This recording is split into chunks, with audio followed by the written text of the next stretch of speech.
Bab 758, Keluarga Yuliandi putus asa. Leluhur tua, tolong selamatkan aku. Xavier memuntahkan seteguk darah yang bercampur dengan potongan organ internal. Saat ini, dia terluka parah. Demi membela diri, dia bahkan melepaskan seluruh energi spiritualnya dan hampir kelelahan. Jika 2 atau 3 menit lagi, dia pasti akan tewas di sini. Pecundang! Satya mencibir dan menyipitkan mata melihat formasi di bawah. Dia memperlihatkan sedikit keserakahan. Formasi 6 arah tombak ilahi? Hei, sepertinya keluarga Yuliandi punya latar belakang yang baik dan memenuhi syarat untuk menjadi tumbal keluarga Budi Ono. Shoot! Beberapa bayangan senjata melaju kencang seperti hantu. Ketika Satya masih berjarak setengah meter, mereka menghilang entah kenapa. Jajaran belaka, aku dapat dengan mudah menghancurkannya. Satya tersenyum menghina. Dia melepaskan kekuatan alam langit tingkat 8 menengah. Aura menakutkan menyebar dan ruang sekitarnya muncul retakan seperti jaring laba-laba dengan kecepatan mata telanjang. Dengan suara rendah, ruang 33 meter tiba-tiba runtuh seperti mata hitam muncul di langit dengan menakutkan dan bahkan darah membeku. Satya perlahan mengangkat telapak tangannya yang kering dan suasana di ruang itu menjadi kacau. Di bawah tatapan ngeri semua orang, segel tangan besar beberapa ratus meter terfokus dan jatuh seperti gunung. Rusak! Satya berkata pelan dan memukulkan telapak tangannya dengan keras. Duar. Energi mengerikan meledak di langit di atas keluarga Yuliandi dan formasi 6 arah tombak ilahi yang tidak bisa dihancurkan tiba-tiba bergetar hebat. Bayangan tombak di seluruh langit menghilang dalam sekejap. Segera, ledakan seperti gemuruh bergema di langit. Formasi 6 arah tombak ilahi dengan cepat menghilang dengan kecepatan mata telanjang seperti api yang melelehkan es. Keluarga Yuliandi memandang formasi 6 arah tombak ilahi menghilang dan tidak bisa menahan diri untuk tidak mengepalkan senjata di tangan mereka. Mata mereka penuh dengan keputusasaan. Satu pukulan. Hanya dengan satu pukulan, formasi terkuat keluarga Yuliandi hancur. Bagaimana mereka bisa menghadapi musuh dengan kekuatan seperti itu? Masalah jadi besar sekarang. Matsuda tersenyum pahit. Kekuatan yang ditampilkan Satya terlalu menakutkan dan mendominasi. Mereka bahkan tidak punya pikiran untuk melawan. Kalian berdua. Matsuda ingin meminta Reno dan Risto untuk membawa beberapa keluarga Yuliandi pergi, tetapi kata-kata itu segera berhenti. Melihat wajah kedua orang itu acuh tak acuh, mereka sepertinya sudah menduganya dan tidak ada kepanikan. Apa mereka tidak takut? Namun, tidak peduli seberapa kuat mereka, tidak mungkin bagi mereka untuk mengalahkan tetua keluarga Budi Ono. Mungkinkah mereka memiliki rencana cadangan? Di keluarga Winata, Adelio dan Farhan sama-sama terluka dan tidak banyak energi spiritual yang tersisa. Untungnya, formasi 6 arah tombak ilahi sudah rusak. Kekuatan formasi harta karun tebing sian sangat berkurang dan beban mereka juga jauh lebih ringan. Harus mati! Sebagian besar anggota keluarga Gabino yang dibawa Farhan sudah meninggal atau terluka, belum lagi keluarga Yuliandi. Melihat ke arah keluarga Yuliandi, aura menakutkan yang dikeluarkan oleh Satya menyebar ke titik ini. Farhan tidak bisa menahan diri untuk tidak mengerutkan kening dan berkata, "Aku benar-benar tidak menyangka bahwa seorang tetua keluarga Budi Ono akan benar-benar datang. Untungnya, sudah memaksa mereka mengeluarkan kartu andalan. Kalau tidak, kalau mereka menggunakannya untuk berurusan dengan keluarga Gabino, aku khawatir." Farhan menarik napas dalam-dalam dan menekan emosinya. Bagaimanapun, keluarga Gabino mereka memiliki dukungan dari klan Wanara dan klan Keraton Estral. Sekarang setelah mereka menerima berita itu, mereka hanya perlu bersiap terlebih dahulu. Kalaupun keluarga Rubianto harus berurusan dengan keluarga Gabino setelahnya, mereka memiliki cara untuk mengatasinya. Saat memikirkan hal ini, Farhan memusatkan pikirannya dan berkata kepada Adelio, "Berapa banyak kekuatan spiritual yang masih kamu miliki?" "Kurang dari 20%. Adelio setengah berjongkok dan terengah-engah. Wajahnya pucat pasi.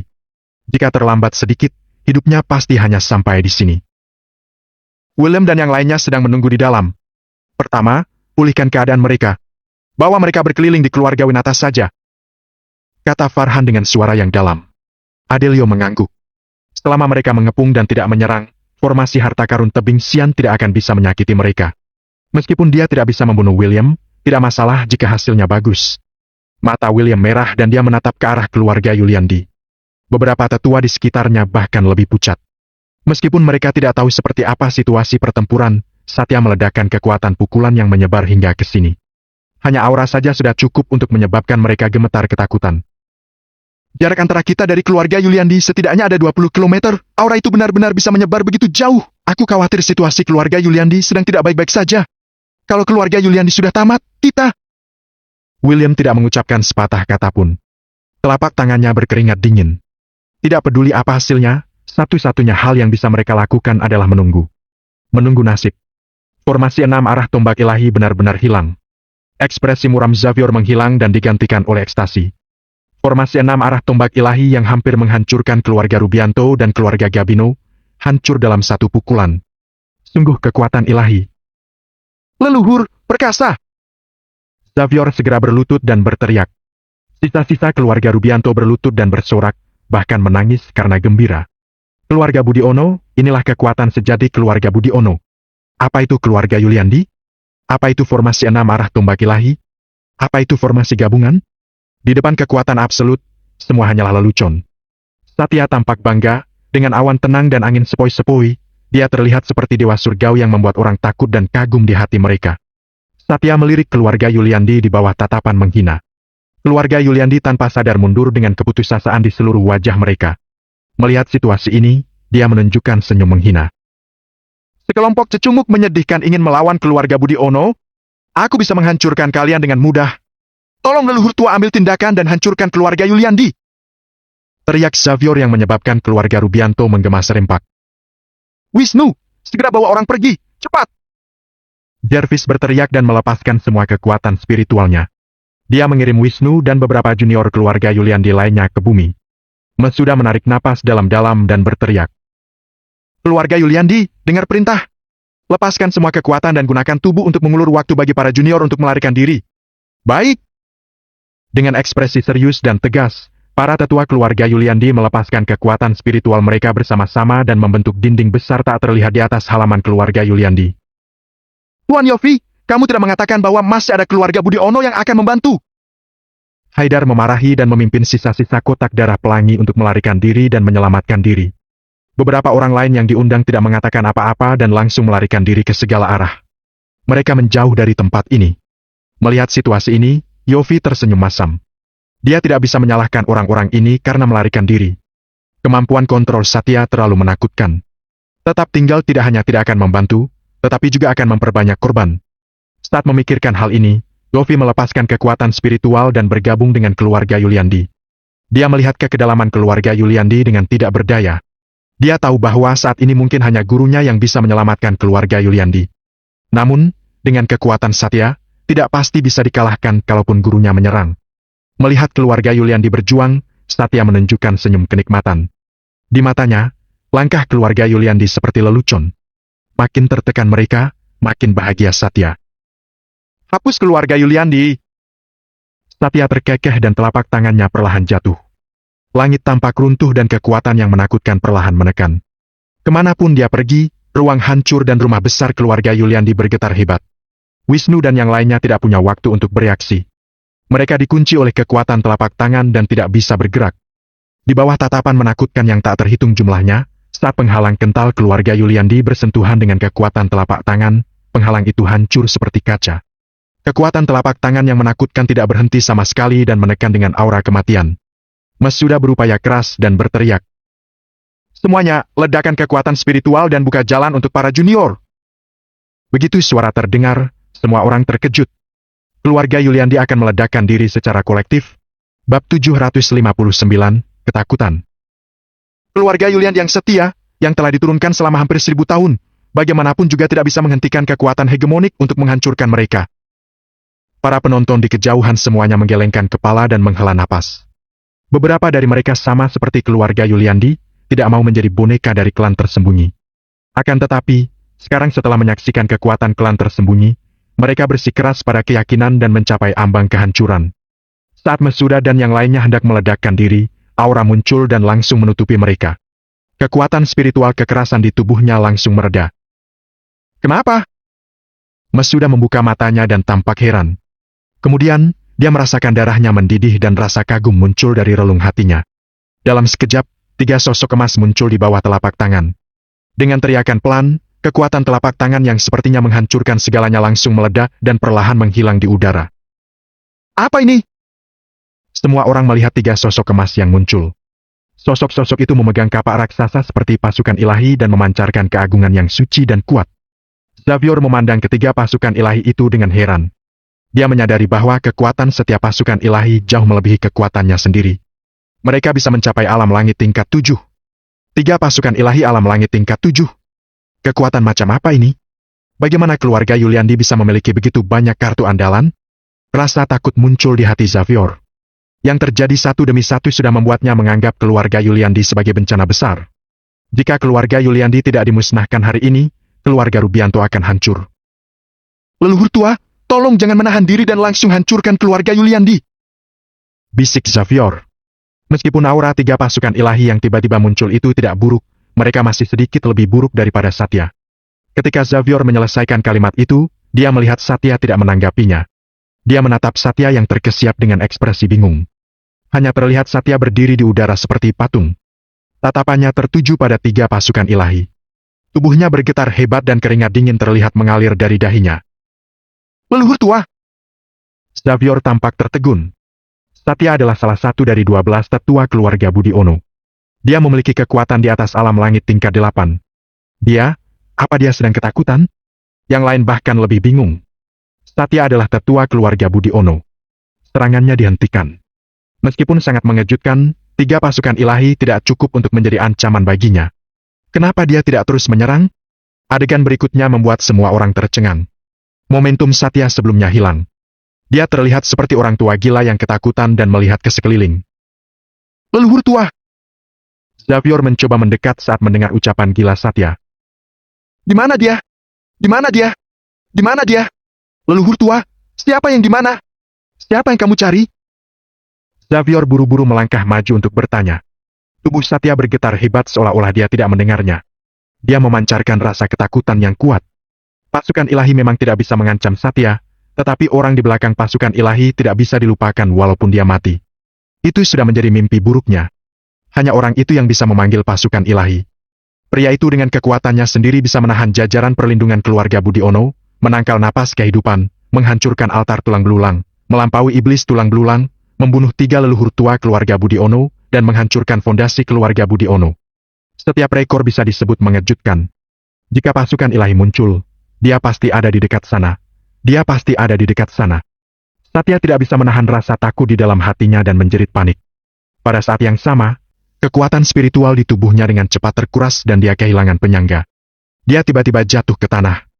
Dia tertutup debu dan lumpur. Namun, dia sama sekali mengabaikan citranya. Dia bangkit dan berlari ke kejauhan. Semua orang termasuk keluarga Yuliandi tercengang. Mereka semua mengira bahwa mereka sedang bermimpi. Tidak, kalaupun itu mimpi, tidak mungkin menjadi begitu keterlaluan.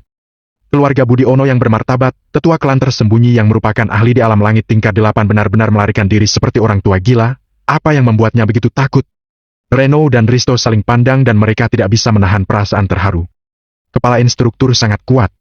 Dia bahkan tidak menunjukkan dirinya dan hanya satu gerakan sudah dapat membuat tetua keluarga Budiono ketakutan. Leluhur tua, jangan pergi! Guru utama Henry buru-buru melangkah maju dan menghentikannya. Leluhur tua, tenanglah. Kalau Anda pergi, keluarga Rubianto. Satya sama sekali tidak mendengarkan apa yang Henry katakan. Dia dengan paksa mendorong guru utama Henry menjauh.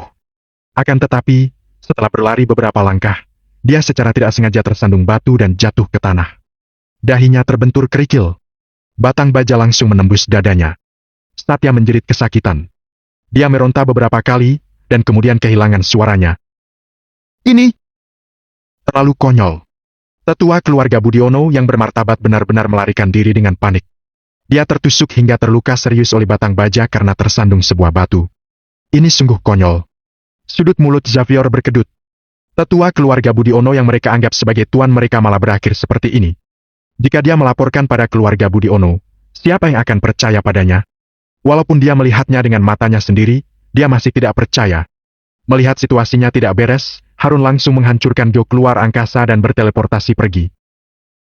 Sialan! Xavier berteriak marah. Mengetahui bahwa situasi sudah berakhir, dia segera berkata, "Mundur!" Satya menjadi gila dan mereka ditinggalkan dengan luka-luka dan kematian. Tidak mungkin bagi mereka untuk menghancurkan keluarga Yuliandi lagi. Selain itu, 3 pasukan ilahi masih mengincar ke atas serta 2 ahli misterius. Jika mereka lebih lambat sesaat, mereka akan mati di sini. keluarga Rubianto baru bereaksi dengan panik. Mereka dengan cepat menjauh dari keluarga Yuliandi. Guru utama Henry menggendong Satya yang entah masih hidup atau sudah mati. Dia menghancurkan Gio keluar angkasa dan mengirimnya pergi. Mustahil, bagaimana mungkin keluarga Rubianto bisa kalah? Nevan bergumam pada dirinya sendiri. Dia memegang keyakinan penuh untuk menghancurkan keluarga Yuliandi. Namun, hasilnya, keluarga Rubianto menderita banyak korban. Bahkan Satya sebagai pemain terkuat, entah kenapa ketakutan dan menjadi gila serta bodoh.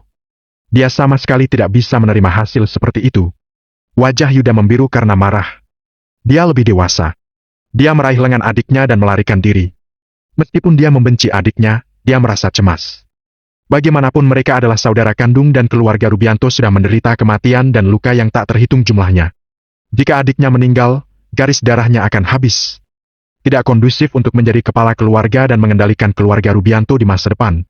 Keluarga Rubianto dan keluarga Gabino bubar dengan panik dan keluarga Yuliandi segera menjadi tenang. Di keluarga Winata.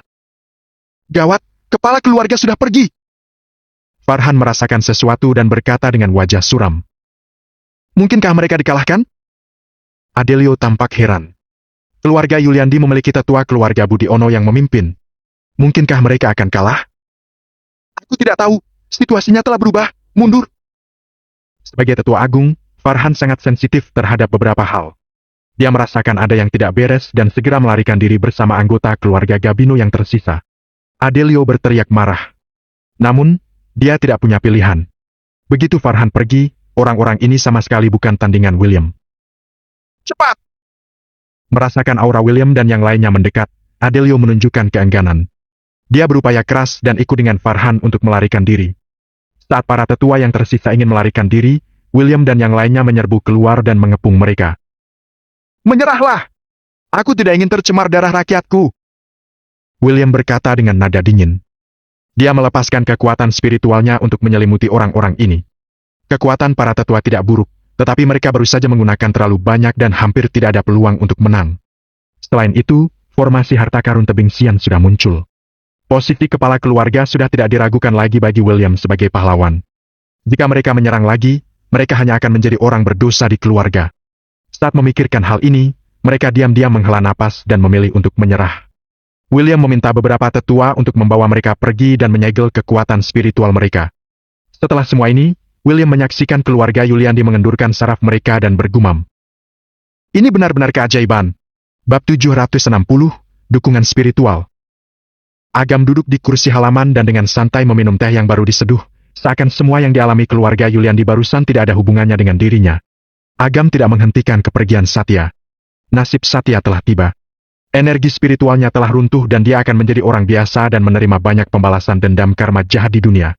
Tua, sakit, dan akhirnya meninggal dalam keputusasaan. Tentu saja, ini baru permulaan. Satya akan kehilangan kualifikasinya sebagai orang dewasa yang berinkarnasi. Dia akan jatuh ke neraka Avici dan tidak pernah bisa terlahir kembali. Oleh karena itu, hukuman Satya baru saja dimulai dan anggota keluarga Budiono lainnya juga akan segera mengalaminya. Selain itu, pembebasan Agam terhadap keluarga Rubianto dan keluarga Gabino bahkan lebih berarti.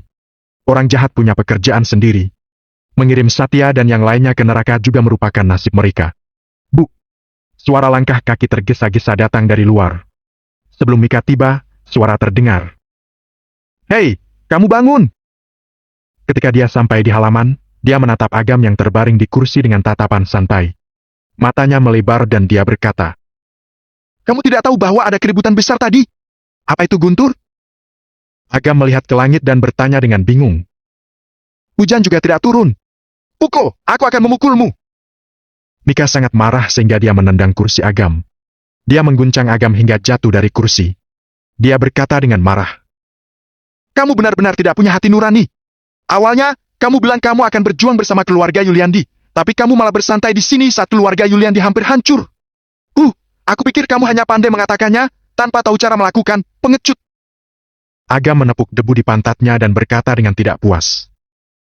Aku tidak suka apa yang kamu katakan lagi. Siapa bilang aku tidak membantu? Apa yang kamu bantu? Mika sedikit mengernyit. Apa Agam baru saja pergi membantu dan dia tidak melihat Agam? Bagaimanapun, tadi sudah terlalu berantakan. Barangkali ada kemungkinan seperti itu. Saat memikirkan hal ini, Mika merasa sedikit bersalah. Detik berikutnya, Dia hampir muntah darah karena marah. Agam berkata dengan serius. Aku membantu secara spiritual. Di aula keluarga Yuliandi, Reno dan Risto dipersilakan duduk. Masuda dan Jervis memandang keduanya dengan rasa terima kasih. Masuda menghela napas. Kalau bukan karena bantuan kalian hari ini, aku pikir keluarga Yuliandi akan dalam masalah. Reno melambaikan tangannya dan berkata, Kepala keluarga Yuliandi tidak perlu terlalu segan. Kami juga tidak melakukan apa-apa. Omong-omong, apa rencana kalian selanjutnya? Bagaimana kalian akan menghadapi keluarga Rubianto dan keluarga Gabino? Tentu saja menghancurkan mereka. Seorang tetua keluarga Yuliandi berkata dengan marah dan menimbulkan banyak teriakan lainnya. Kali ini, keluarga Yuliandi memang menang, tetapi banyak orang juga terluka parah. Perseteruan darah ini harus dibalas. Masuda tidak mengatakan apa-apa.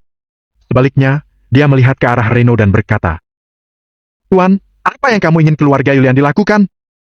Reno berpikir sejenak dan menjawab, Kami tidak akan terlalu mencampuri urusan kota Yugantara. Tapi, keluarga Rubianto dan keluarga Gabino punya fondasi yang cukup. Mereka juga punya keluarga Budiono dan klan Wanara. Omong-omong, kami juga telah menerima berita bahwa keluarga Gabino diam-diam mendapat dukungan dari klan Keraton Esterel. Jadi, pemusnahan adalah langkah terbaik selanjutnya. Klan Keraton Esterel? Mendengar ini, raut wajah para tetua berubah. Masuda berkata dengan suara yang dalam. Wisnu juga pernah memberitahuku tentang masalah ini.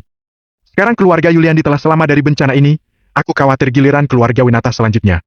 Oleh karena itu, keluarga Rubianto dapat diabaikan untuk sementara dan fokus pada keluarga Gabino untuk mencegah mereka menyerang secara diam-diam. Boleh saja, kalian bisa memutuskan sendiri. Kami akan mencoba yang terbaik untuk mendukung. Kata Reno sambil tersenyum. Keluarga Yuliandi sangat gembira. Mereka tahu kekuatan Reno dan Risto. Mereka berdua bisa mengusir Xavier dan Harun hanya dengan beberapa serangan. Jika mereka mau membantu keluarga Yuliandi, kekuatan keluarga Yuliandi niscaya akan berkembang pesat. Namun, beberapa orang bijaksana meneliti dengan hati-hati kata-kata Reno dan merasa ada yang agak aneh. Tampaknya itu agak terlalu biasa. Secara logika, orang kuat seperti Reno akan memberikan kebaikan yang besar kepada keluarga Yuliandi. Kalaupun dia bertindak sewenang-wenang, keluarga Yuliandi tidak akan memiliki pendapat apapun. Namun, dia selalu terlalu resmi dan tidak mau mengajukan terlalu banyak saran. Sepertinya dia sedang menunggu orang lain untuk memerintahkan. Masuda yang cerdik juga menangkap poin ini. Sebelumnya, Reno menyebutkan perintah yang membuatnya menyadari bahwa ada seseorang yang sedang diam-diam mengendalikan semua ini. Namun, dia tidak berani berpikir lebih dalam. Sudah cukup mengejutkan jika para ahli seperti Reno dan Risto bisa mencapai pencapaian yang menakutkan pada usia ini. Bukankah orang di belakang mereka pasti lebih kuat lagi? Saat memikirkan hal ini, Masuda terpikir akan satu sosok di benaknya. Agam. Pemuda ini. Jangan lari! Kamu mendukung secara spiritual, aku akan menghancurkan spiritualmu. Tiba-tiba, suara Mika datang dari luar. Kemudian, Agam berlari masuk dan buru-buru berhenti. Dia berbalik dan berkata kepada Mika yang agresif. Tunggu, ada begitu banyak orang yang menonton. Tolong tahan dirimu, jangan sampai orang lain mengira ada sesuatu di antara kita. Ada sialan!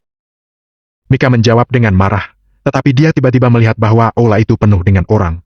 Dia segera melemparkan sapu ke lantai dan berkata sambil tersenyum manis. Halo, kakek dan semuanya. Agam menatap sinis. Wanita memalingkan wajah mereka lebih cepat dari membalik buku. Jervis berkata dengan raut wajah gelap. Gadis sialan! Apa yang kamu lakukan lagi? Ayah, ini bukan salahku. Orang ini sudah sangat keterlaluan. Musuh telah menggertak, dia tidak hanya tidak membantu, tapi malah mengatakan kata-kata sarkastis. Dia bilang dia membantu secara spiritual. Saat berbicara tentang ini, Mika merasa dirugikan dan akan menangis lagi. Aku tidak salah, aku benar-benar membantu secara spiritual. Gumam Agam. Entah kekuatan spiritual yang menenangkan keinginan Jervis untuk meledakkan diri sendiri atau pasukan ilahi yang muncul setelahnya, itu semua terkait dengan spiritual. Karena itu, dukungan spiritual tidak salah. Adik, Kak Agam adalah tamu. Jangan main-main. Duduklah! Wisnu mengerutkan kening dan memarahi. Dia tahu betul bahwa jika bukan karena hadiah formasi 6 arah tombak ilahi dan formasi harta karun tebing sian dari Agam, kalaupun keluarga Yuliandi tidak dihancurkan, energi sejati mereka pasti akan tetap melemah. Oleh karena itu, tidak peduli apa yang dia katakan, Agam adalah setengah dermawan bagi keluarga Yuliandi.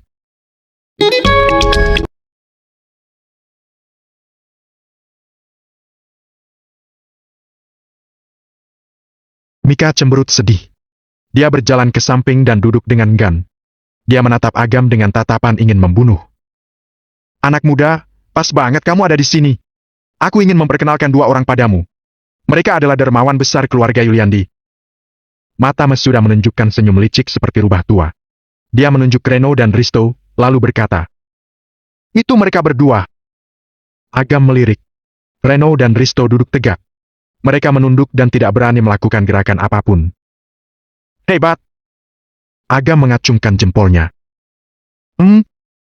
Dua orang itu tidak berani mengeluarkan suara lain dan hanya menanggapi asal-asalan. Namun, kinerja kedua orang ini di mata Masuda dan lainnya justru malah sombong. Melihat tindakan keduanya, Masuda diam-diam mengangguk. Sepertinya mereka tidak saling mengenal. Memang pemikirannya yang terlalu berlebihan. Mika cemberut. Sekadar kata hebat, orang ini benar-benar asal-asalan. Beberapa tetua keluarga Yuliandi juga menggelengkan kepala tak berdaya. Reno dan Risto memiliki keterampilan yang begitu kuat. Ini adalah kesempatan yang sangat baik untuk menjalin hubungan dan belajar dari guru. Kesempatan ini malah disia-siakan oleh anak ini. "Kakek, aku akan pergi dan menenangkan orang-orang yang terluka dari keluarga Yuliandi terlebih dahulu." Wisnu melihat Agam merasa canggung di sini, jadi dia bangkit dan berkata. Masuda mengangguk. Dia menatap Yofi dan berkata, "Orang tua, kamu akan sibuk akhir-akhir ini. Kamu terlalu segan kalau mengatakan itu padaku. Baiklah, aku juga tidak akan bersantai. Aku akan pergi sibuk terlebih dahulu." Yofi tidak tinggal lebih lama lagi dan buru-buru bangkit untuk pergi. Bab 761, Sembunyikan Kredit dan Reputasi. Agam meninggalkan aula dan berjalan ke halaman terpencil. Yofi yang baru saja keluar, diam-diam mengikuti. "Guru, tetua keluarga Budi Ono. Satya?" Tanpa menunggu Yofi menyelesaikan kata-katanya, Agam menjawab samar. Loyalitas Yofi bergetar. "Guru benar-benar tahu namanya?" "Aku sudah mengatakan bahwa masalah keluarga Budi Ono boleh diabaikan. Mereka sudah ditakdirkan oleh karma mereka dan tidak ada yang bisa mengubahnya." Agam melirik Yofi dan melanjutkan. "Selain itu, kamu tidak perlu terlalu khawatir tentang beberapa orang keluarga Yuliandi yang terluka parah. Mereka tidak akan punya terlalu banyak masalah dan akan segera sembuh." "Bagaimana Anda tahu?" Yofi bertanya dengan heran. Agam tersenyum tanpa mengucapkan sepatah kata pun. Dia melihat daun di halaman dan berkata, "Tahukah kamu kenapa daun akan layu?" "Kenapa?" Yofi tanpa sadar bertanya. "Karena musim hujan akan datang. Musim hujan akan datang." Yofi bergumam pada dirinya sendiri seolah-olah dia telah menangkap sesuatu. Namun, bagai awan dan asap yang membuatnya tidak bisa menggenggamnya dan menyentuhnya. Di tengah jalan, dia menatap Agam dan bertanya, "Guru, kenapa Anda menyembunyikan semua ini? Yang lain tidak tahu, tapi saya tahu bahwa keluarga Yuliandi diselamatkan oleh Anda." Agam melirik Yofi dan bertanya, "Apa perlu memberitahu mereka?" Yofi tiba-tiba tertegun dan tidak bisa menahan senyum pahit. "Mungkin benar-benar tidak perlu." Pada saat ini, emosi batin Yofi melampaui kata-kata. Mungkin jika merupakan pemuda biasa, pasti ingin memberitahu dunia tentang hal semacam ini. Namun, bagi Agam, itu mungkin hanya hal yang sangat biasa, seperti memungut sampah di pinggir jalan. Itu adalah hal yang sangat biasa. Apa perlu mengatakannya? Meskipun metafora itu tidak tepat, itu memang hal yang sama. Melihat Agam akan kembali ke ruangan, Yofi buru-buru berkata, "Akan ada perjamuan perayaan nanti. Apa Anda akan hadir?" Agam melambaikan tangannya dan tidak melihat ke belakang. Yofi melihat sosok Agam menghilang. Sebuah kalimat muncul di benaknya, "Biarkan masalah selesai dan sembunyikan kredit serta reputasi." Di keluarga Rubianto, seluruh aula penuh dengan para tetua yang terluka dan keadaan itu sangat mengenaskan. Guru utama Henry berjalan masuk dan Xavier bertanya dengan samar, "Bagaimana cedera leluhur tua?" "Situasi leluhur tua agak aneh. Kekuatan spiritual di tubuhnya seperti telah menghilang. Aku meminta seseorang untuk mencoba menyembuhkannya, tapi tidak peduli obat mujarab apa yang digunakan, tetap tidak dapat menstabilkan cedera leluhur tua. Sepertinya ada kekuatan misterius yang menghentikan semua ini." Guru utama Henry menjawab dengan susah payah. "Konyol!" Xavier menghancurkan kursi dengan serangan telapak tangan. Dia membuat semua orang ketakutan hingga menggigil dan tidak berani bernapas. "Leluhur tua memiliki kekuatan alam langit tingkat 8, bagaimana mungkin dia bisa jadi seperti ini? Kirim semua orang ke alam F, ke alam A, undang semua orang yang bisa mengobati leluhur tua. Kalau sesuatu terjadi pada leluhur tua, kita semua akan dimakamkan bersama." Xavier berkata dengan marah. "Baik." Guru utama Henry buru-buru mundur. Baru setengah jalan, dia jatuh ke lantai. Tetua di dekatnya buru-buru memeriksa dan berkata dengan panik. Kepala keluarga, Henry terluka terlalu parah. Dia pingsan. Xavier ingin mengatakan sesuatu saat Yuda berdiri dan berkata, Ayah, aku pikir masalah ini tidak pantas untuk dipublikasikan. Kalau tidak, keluarga Budiono mungkin akan memulai tantangan lebih awal kalau menerima berita ini.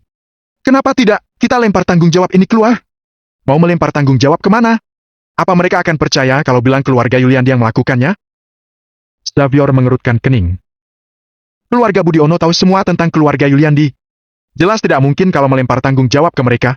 Lebih baik mencari seseorang yang punya sedikit kekuatan dan tidak punya reputasi. Misalnya, wanita yang merusak kecantikan Karima sebelumnya. Saat mengatakan itu, Yuda berkata sambil tersenyum. Omong-omong, ayah, aku memeriksa kamera pengawasan setelah itu. Kecantikan Karima bukan dirusak oleh wanita bernama Citra, tapi oleh seorang wanita tua dengan pakaian bunga-bunga. Wanita tua itu terlihat sangat aneh. Kita dapat menyalahkannya. Ditambah dengan kasus Karima, aku pikir tidak peduli keluarga Budiono percaya atau tidak, setidaknya itu bisa dijelaskan. Xavier menyipitkan mata dan menjawab. Sebelumnya, saat kita bertarung melawan keluarga Yuliandi, ada banyak orang luar yang menonton. Apa penjelasan seperti ini bisa dipercaya? Tentu saja, kita dapat mengatakan bahwa leluhur tua ceroboh sesaat. Dia sudah diracuni pada malam pertempuran yang menyebabkan luka serius.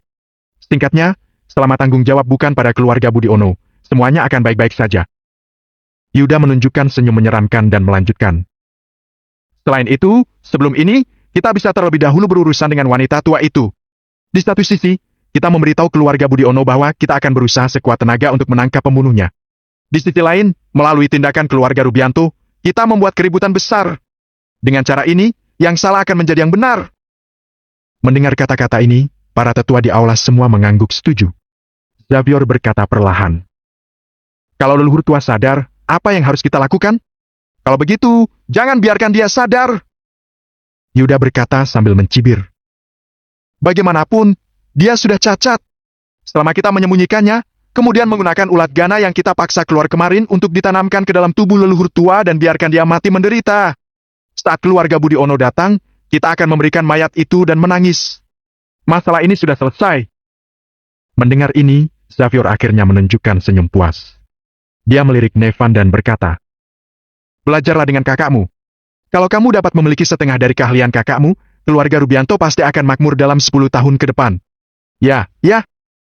Nevan mengangguk, tetapi matanya menunjukkan agak tidak rela. Xavier melambaikan tangannya dan berkata pada Yuda, Aku serahkan masalah ini padamu. Luangkan waktu beberapa hari untuk memulihkan diri dan kemudian bawa seseorang pergi. Pastikan untuk membunuh wanita tua itu dan lakukan semuanya dengan sempurna. Baik? Yuda memperlihatkan senyum muram. Kali ini, dia telah memberikan kontribusi besar. Dia selangkah lebih dekat untuk menjadi kepala keluarga. Selain itu, dia juga bisa menggunakan kesempatan ini untuk berhubungan dengan Citra. Bagaimanapun, dia tidak akan pernah melupakan kejadian di bandara. Dia sudah lama bernafsu pada wanita itu. Masalah keluarga Yuliandi melawan keluarga Rubianto dan keluarga Gabino sudah menyebar luas. Sebelum kejadian itu terjadi, semua orang telah menjelek-jelekan keluarga Yuliandi. Akibatnya, kebenaran menghantam wajah semua orang. Keluarga Rubianto dan keluarga Gabino tidak hanya dikalahkan, tetapi juga kalah telak. Yang lebih mengejutkan adalah keluarga Rubianto mengundang Satya, tetua keluarga Budiono untuk membalikkan keadaan pertempuran. Dia malah entah kenapa menjadi gila. Untuk masalah ini, keluarga Rubianto merilis berita bahwa Satya diracuni dan perlu melakukan kultivasi pengasingan. Alasan ini sangat mengada-ada. Kekuatan besar alam langit tingkat 8 bisa keracunan? Namun, kebanyakan orang tidak berada di tengah lingkaran pertempuran dan tidak tahu alasannya. Karena keluarga Rubianto telah memberikan penjelasan, keluarga Budiono tidak keluar untuk membantahnya. Sepertinya mereka telah menyetujui, jadi mereka menerimanya begitu saja. Tentu saja, beberapa klan tersembunyi tampaknya telah memiliki firasat ada yang tidak beres. Di klan Gunung Malik. Di puncak gunung, seorang lelaki tua duduk bersila di dahan pohon. Dia tampaknya menyatu dengan lautan awan dan tidak dapat diprediksi. Suhu tiba-tiba naik, disertai dengan teriakan panjang, dan lautan awan menyebar. Seorang pria besar yang tertutup api muncul begitu saja seperti dewa api. Dia mendatangi lelaki tua itu dan berlutut. Cucu Hardian datang untuk memberi penghormatan. Orang tua itu melirik Hardian dan berkata sambil tersenyum. Sepertinya kamu telah menyelesaikan warisan.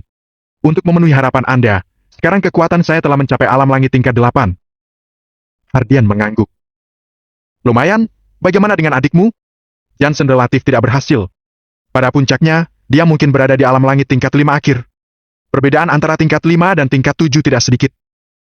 Orang tua itu menggelengkan kepalanya dengan kecewa dan melambaikan tangannya. Dua Gyo keluar angkasa mendarat di depan Hardian dan dia berkata, "Sesuatu yang besar terjadi di kota Yugantara. Sudahkah kamu mendengarnya?" Bab 762, Klan Restan Surgawi. Hardian mengangguk dengan sungguh-sungguh dan berkata, "Sangat aneh. Satya adalah salah satu dari 12 tetua keluarga Budi Ono. Kekuatan puncaknya cukup untuk mencapai alam langit tingkat 8 tertinggi, tapi dia malah diracuni. Ini sangat aneh." Orang tua itu perlahan mengangguk dan berkata, "Benar. Aku curiga ada seseorang di balik ini. Kamu dan adikmu segera pergi ke kota Yugantara untuk menyelidiki kebenaran masalah ini. Kalau kamu bertemu masalah, kamu dapat menghancurkan Gyo keluar angkasa." Setelah mengatakan ini, dua Gyo keluar angkasa kelas tinggi perlahan melayang dan mendarat di tangan Hardian. Hardian bingung dan bertanya, "Kakek, kota Yugantara hanyalah tempat kecil. Seharusnya tidak akan ada masalah, kan?" "Belum tentu." Orang tua itu menjawab pelan. "Tidak banyak orang yang bisa menakuti Satya. Aku curiga masalah ini ada hubungannya dengan kehancuran markas keluarga Budi Ono sebelumnya." Tubuh Hardian tiba-tiba bergetar hebat. Kejadian mengerikan Agam yang menjelma menjadi penguasa neraka dan mengadili setan perang selatan, Petapa Sena, dan yang lainnya di Provinsi Es muncul di benaknya. Entah apa alasannya, Agam akhirnya melepaskannya. Namun, dia tidak akan pernah bisa melupakan kejadian itu dalam hidupnya. Dia menghormati Agam, tetapi tidak mau dekat dengan Agam. "Kenapa?" Pria tua itu menyipitkan mata dan bertanya. Tidak apa-apa." Hardian buru-buru menggelengkan kepalanya dan berdoa di dalam hatinya. Dia berharap dia hanya terlalu banyak berpikir. "Berangkat secepatnya. Beberapa keluarga sudah mengirim orang untuk berangkat. Bahkan mereka juga. Ya, keluarga Budi Ono telah kehilangan sepotong jejak patuna yang sangat penting. Mereka tentu tidak akan melepaskan kesempatan ini." Pecahan jejak patuna? Tidak heran. Hardian bergumam pada dirinya sendiri. Tidak peduli kapanpun, daya tarik pecahan jejak patuna sangat besar. Mereka tidak akan melepaskan berita apapun tentang pecahan jejak patuna. Tentu, mereka harus mengirim seseorang untuk menyelidikinya. "Ketika kamu pergi ke kota Yugantara kali ini, cobalah untuk tidak menimbulkan masalah. Adikmu punya koneksi di kota Yugantara, jadi lebih nyaman untuk bertindak." "Baik." Di klan Wanara. Di aula sebuah bangunan tua, beberapa orang tua duduk di posisi atas. "Pernahkah kalian mendengar tentang masalah kota Yugantara? Membosankan, hanya 3 cecunguk bertarung. Satya dari keluarga Budi Ono ketakutan. Apa ini juga disebut membosankan? Itu hanya rumor.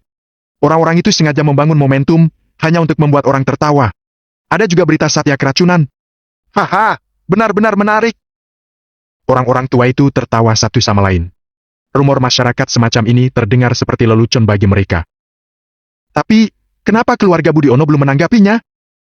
Seorang pria tua berjubah putih menyipitkan mata. "Keluarga Budi Ono sudah pada mati dan terluka. Sekarang mereka telah menempatkan satu-satunya harapan mereka pada Haben. Mereka berharap untuk menyusun kembali altar tulang belulang dan menghidupkan kembali keberuntungan keluarga. Bagaimana mungkin mereka akan peduli dengan hidup dan mati seorang tetua?" Seorang lelaki tua berkata samar. "Tetua Agung, kenapa kita tidak mengambil kesempatan untuk langsung menghancurkan keluarga Budi Ono? Itu akan lebih menguntungkan bagi kita." Lelaki tua berjubah putih itu memandang Tetua Agung dan bertanya. "Betul sekali. Wakil pemimpin keluarga Budi Ono terlibat dalam kematian. Klan Wanara aku berselisih dengan mereka. Kenapa kita tidak menghancurkan mereka saja, tapi malah membantu mereka?" Orang tua lainnya berkata. Tetua Agung menjawab dengan samar. "Apa kalian masih ingat bagaimana wakil pemimpin meninggal?" Semua orang sontak terdiam. Pada awalnya, mereka juga disimpan dalam kegelapan, tetapi dengan hancurnya markas keluarga Budi Ono, mereka sudah tahu bahwa Jeremy, Dirga, dan Travis dihakimi oleh penguasa neraka hingga meninggal. "Sialan penguasa neraka! Apa dia benar-benar ingin mengubah situasi yang telah berlangsung selama ribuan tahun sendirian? Dia sudah memiliki kekuatan ini." Tetua Agung berkata dengan nada dingin. "Lihatlah 2 alam D dan alam E, kalau tebakanku benar, targetnya saat ini adalah alam G. 3 klan tersembunyi di alam G yaitu klan Wanara, keluarga Budi Ono, dan klan Gunung Malik. Kalau kita membiarkan keluarga Budi Ono hancur, dia pasti akan menyisihkan energinya untuk berurusan dengan kita. Oleh karena itu, sebelum membunuh penguasa neraka, kerjasama jangka pendek dengan keluarga Budi Ono adalah kebijakan terbaik. Selanjutnya, Tetua Agung menarik napas dalam dan berkata, "Alam G terletak di tengah 9 alam dan berbatasan dengan 8 alam lainnya. Setelah alam G hilang, penguasa neraka dapat menggunakan alam gaib sebagai benteng untuk mengadili alam lainnya. Oleh karena itu, ini bukan hanya masalah klan Wanara kita. Perintah itu juga berasal dari Gunung Rajawi. Maksud Anda, mereka meminta kita untuk bekerja sama dengan keluarga Budi Ono? Benar. Para tetua terdiam. Kerjasama saat ini antara klan Wanara dan keluarga Budi Ono bukan lagi atas kesediaan klan Wanara, tetapi dipaksa oleh situasi. Jika klan Wanara tidak mematuhi, dikhawatirkan akan diserang oleh klan tersembunyi lainnya. Aku benar-benar tidak menyangka bahwa penguasa neraka kecil benar-benar akan membuat khawatir kekuatan itu. Hukum sebab akibat adalah kekuatan terbesar di dunia kita, bahkan mencakup hukum alam semesta. Begitu ada yang terjerat, mereka tidak dapat melarikan diri. Jadi, masuk akal kalau mereka merasa takut. Setelah jeda, Tetua Agung memerintahkan. Kirim 2 orang ke kota Yugantara. Satu sisi, selidiki kebenaran masalah ini. Di sisi lain, cari kesempatan untuk menghubungi Satya dan mencari tahu di mana pecahan jejak Patuna berada. Mendengar pecahan jejak Patuna, orang-orang tua terkejut dan segera jadi bersemangat. Jika pecahan jejak Patuna dapat ditemukan, kekuatan klan Wanara pasti akan berkembang sangat pesat. Bagi mereka yang terjebak dalam masa kemacetan, tentu itu adalah pilihan terbaik. Dialami. Di ujung sungai Winoma, ada dataran di sekitarnya, ada gunung yang tertutup pohon setinggi ribuan meter menembus ke langit seperti pilar ilahi langit dan bumi. Di atas gunung pepohonan dan di atas awan, ada sebuah istana megah dibangun di atasnya. Jika dilihat lebih dekat, akan menyadari bahwa istana itu masih berjarak 120 meter dari gunung pepohonan itu. Ia tergantung di atas gunung pepohonan itu. Klan tersembunyi peringkat 21 yaitu klan Restan Surgawi. Di dalam istana, seorang wanita anggun bergegas kembali ke kamar dengan marah. Dia menyapu semua perabotan ke tanah. Apapun yang tampak di matanya akan dihancurkan olehnya. Sepertinya hanya dengan cara ini dia bisa melampiaskan amarah di hatinya. Seorang antek tua masuk dan bertanya dengan ragu-ragu. Nyonya, ada apa dengan Anda? Berapa banyak yang kamu ketahui tentang kota Yugantara? Wanita itu duduk di kursi dan berkata dengan marah. Tahu sedikit. Tetua di istana malah tidak membiarkan anakku pergi padahal masalah sebesar itu. Aku jelas sudah mengungkitnya, tapi mereka tetap menolak. Keterlaluan. Oh, jadi begitu? Antek tua itu tiba-tiba menghela napas. Nyonya, jangan marah. Bagaimanapun, Anda sudah menikah. Seperti kata-kata yang mengatakan bahwa ibu bergantung pada martabat putranya. Tuan muda. Sebelum dia selesai berbicara, wanita itu menyapu dengan tatapan dingin dan berkata, apa kamu pikir bahwa aku bukan nyonya istana? Anakku lahir dengan kehidupan yang rendah dan pantas untuk tidak dihargai. Antek tua itu sangat ketakutan sehingga dia buru-buru berlutut dan berkata dengan suara gemetar. Jelas bukan itu maksud saya. Ketika wanita itu ingin mengatakan sesuatu lagi, ponselnya berdering. Melihat orang yang menelepon, raut wajahnya terlihat lebih baik. Dia menjawab panggilan telepon dan berkata, Cindy, sudah lama tidak telepon. Kenapa kamu meneleponku? Omong-omong, bagaimana kabarmu di keluarga Budi Ono? Di ujung panggilan telepon, itu adalah bibi Cindy. Sesuatu terjadi pada keluarga Budi Ono. Kamu mungkin sudah tahu, bukan? Cindy menghela napas. Kenapa? Kamu sedang ada masalah? Tanya wanita itu heran. Suamiku sedang bekerja di luar. Dia tidak berada di keluarga Budi Ono saat kecelakaan terjadi. Jadi, dia tidak terlibat. Baiklah, yang ingin aku bicarakan bukan masalah ini. Apa kamu ingat gadis kecil itu?